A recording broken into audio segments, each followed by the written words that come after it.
If you're new to investing, this is the video for you. The truth is, if you want to be a successful investor or trader, you will need to understand the entirety of this video. So my name is Weston. I've been in the game for about 10 years now. I've built a profitable long-term investment strategy as well as a profitable short-term trading strategy. In this video, I'm going to be sharing with you some of the tips that I wish I could go back in time and tell my younger self. It would have made my journey a whole lot easier. I would have reached profitability quicker, and I would have been a whole lot more successful than I am now. So to begin, let's talk about the mistake that I personally made and 99% of all new investors make. And that is, whenever you get started, you start researching whatever investment comes to mind. And most of the time it is whatever is hot in the moment, because that is the thing that's getting marketed to us the most. It is what is at the front of our mind. So the problem with this is the investment is by default going to sound like a great idea because we have no knowledge or no idea of where to put that investment. We have nothing to compare it to. So everything is going to sound awesome because odds are, if you're anything like myself, you started off, middle class or lower middle class. We weren't brought up in a family that was running a very successful company, $1 billion company plus. So if you're researching investments, pretty much all companies, they're in the $1 billion range. So they all sound really good. But the goal is to find the best of the best $1 billion companies that are truly going to grow. And some of these $1 billion companies, they aren't actually worth the valuation. So what I recommend is to jump on Google, type in the S&P 500 holdings, and then click the first one that comes up, which is slickcharts.com. We can do this together. And then what that does is it brings you the biggest companies in the US, which is the top 500 companies, pretty much almost in the whole entire world. And then what I recommend you do is research the top 5 of these companies. So as of today, the biggest company in the world is Apple. Second is Microsoft, third is Amazon, fourth is Google, and then fifth is Tesla. Now, it's really important to start studying these companies because they have proven to us that they are the best companies of all time so far. And now, whenever we research a different investment, we should compare it against these best companies. So I think the best way to go about this is you just jump over onto YouTube and you literally just type in how Apple makes money. And then they'll pop up with all of these videos. And now what you want to look for is like the ones that are kind of like a documentary format and they have a lot of views. So like this one here, Apple Explained, 105,000. I'll check that out. This one by the Motley Fool doesn't have that many views, only 12,000, but I know the Motley Fool is pretty good. So I'll check this one out. This one by Cold Fusion, they're really good. How does Apple make so much money? I'll check that one out. And now this one, Sage Finance. I probably wouldn't watch that one. It's only 1.1 thousand views. This one here, Sneaky Ways Apple Stores Get You to Spend More Money, 2.2 million by Business Insider. I'll probably watch that. Inside Apple's Rise to 2 trillion, Wall Street Journal, 334,000. I'll probably watch that. This one, probably not. Apple History, the story of Steve Jobs' garage to $1 billion, Yahoo Finance. Yeah, I'll probably go through that. And then what you want to do as well is just go in Apple CNBC. CNBC is usually pretty good as well. Why is Apple so expensive? I'll probably watch that one. 3.3 million views. This one, maybe not. This one here, whenever they've got those like talking heads getting people's opinions on the markets, you pretty much just want to always skip that because it's not really that relevant. You want to look for those documentary type formats, go through them. And what you actually want to do is spend an entire month researching just Apple. Go deep. You want to keep on learning until you start to hit a plateau where you're just not absorbing as much knowledge because now you have a good idea of what the company does and how it makes money. The thing to keep an eye out for is great companies. They're built on great secrets. So when you think about Apple, you think about, oh, they only sell the iPhone. Well, you got to find the secret. What is the secret to how they become so profitable and how they became a multi-trillion-dollar company? So go through this process with all of them. So go next with Microsoft, spend a full month with it. Amazon, spend a full month with it. Do the exact same thing. So with Amazon, how does Amazon make money? Yeah, check this one out. CNBC, 1.9 million. Motley Fool comes up again. How Amazon makes money. AWS, that's like their secret with their company. This probably not. This probably not. This one, yeah, this one looks pretty good. Investors Business Daily, 61,000 views. Polymatter is good. This is a Costco. Oh yeah, you might want to check this out because it does. It does have Amazon in there. So you might want to check out that Polymatter video.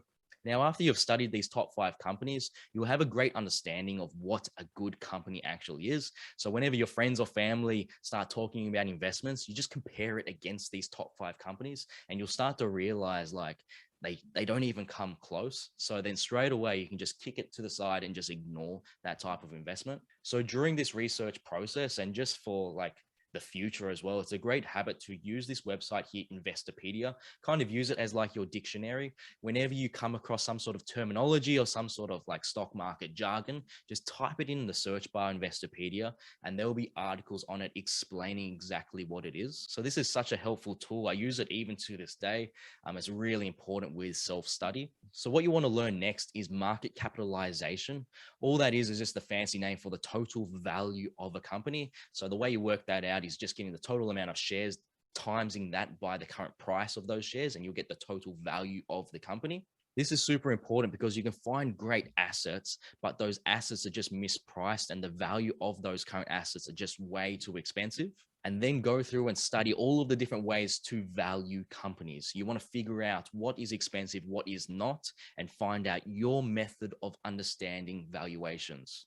What we need to understand is we all start off really bad at valuing companies because we haven't grown up with this type of knowledge. Like if it's valuing a house, we can get pretty damn close because we've always lived in the house. We've always used a house. So we always know like what the rough price is. You know, you can pretty much get anyone off the street, show them a house in their neighborhood, and they'll probably get within like $100,000. So as an example, if like the average house is like $1 million, people would probably guess anywhere between like 900,000 and like $1.1 million. It's super unlikely that someone, unless they're completely ignorant on the topic, would value that house 10 times the price, like $10 million. It's just such an absurd number. But when it comes to companies, people get this wrong all the time.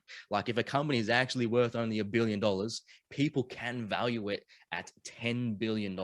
So what you want to do is spend a whole heap of time, I'm talking months and months and months on end, understanding how to value companies and understanding these market caps. What is the actual value of these companies? And just as a quick tip, understanding the value of a company, it's not as simple as just finding out some sort of formula like a PE ratio or whatever. It's not that easy that you can just type in a mathematical formula and just spits out the answer. You're going to have to go deep, and it can take up to years to understand how to value a company.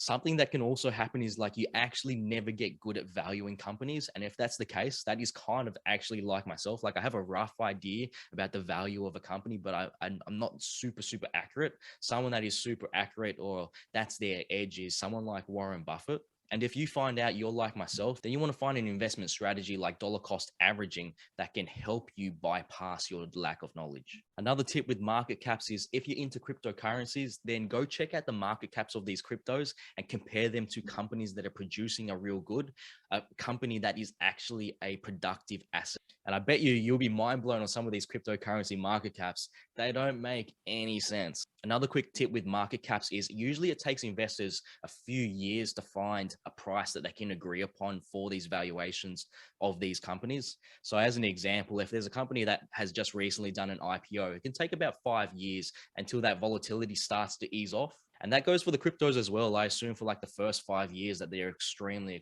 volatile, and a lot may tend towards the downside. And now we're on to the last topic of this video, and that is compound interest. So what you want to do is you want to jump onto a compound interest calculator. For me, I'm on the moneysmart.gov.au website here. And what you want to do is you just want to mess around with the numbers. You want to mess around with like what is actually a reasonable rate of return for an investment. So with the S&P 500, historically speaking, it's brought us 10%. And you just want to get really familiar with compound interest and actually how it works, because us as well, you know, we're being trained from a very young age to think in terms of a linear fashion, like 1, 2, 3, 4, 5, 6, 7, 8, 9, 10. We weren't taught 1, 2, 4, 8, 16, 32, 64. We were never taught really in an exponential manner. So it's very important to start thinking in this mindset, because inherently companies are exponential by nature. Like imagine this as an example. It's the first day of January. It's the beginning of the new year. The CEO of the company, their goal is going to be like, hey guys, let's grow by 20%. right? Or let's grow by 10% this year. That's a percentage. So you're multiplying. So if you're multiplying every year, then you start to develop that compounding effect. So what I like to do with this compound interest calculator is just go through a whole heap of scenarios. So like starting with initial deposit, you might start off with zero. Your regular deposit every month, maybe it's only $400. That means $100 a week. And then compound frequency, that always needs to be annually. And then, yeah, see what happens. If we go over a 10-year time frame at 10%, what happens? Here, the dark blue is our money that we're putting in, which is our regular deposits. The light blue is our total interest or our total profit. In this case, it works out our regular deposits are $48,000 and our total interest is $28,500. So a total of $76,500. And just see what happens over time. We go to 20 years, we can start to see, oh man, that gets pretty interesting because our profit is now outpacing our deposits. Go 30 years, it's almost at $800,000, 40 years. All right, now at 10%, it's already $2 million. And then mess around with these figures, like go 11%, what happens? Go 12%, what happens? Go 20%, what happens, right? Go less than that, 5%. Mess around with starting with larger initial deposits. Mess around with, oh, what happens if I invest more every month? What happens when I do $1,000? So mess around with all of these figures and you'll start to get an understanding of what is actually important. So I know in this video, we spoke about a lot and there's a lot of complex topics and it takes quite a long time, but understand this video, this can set you up for like the next 6 months. You have your self-study ready to go for like 6 months now. So just understand it's more important to go deep rather than just going surface level on like heaps and heaps and heaps of different topics. And this is all of the basics. This is all of the heavy hitters. This is like using 80-20 principle analysis. What is the 20%, which will give you 80% of the results? So start with this 20%. As always, please post your comments and questions down below. I'll try my absolute best to get to them. And please leave a like and subscribe, and I'll see you in the next video.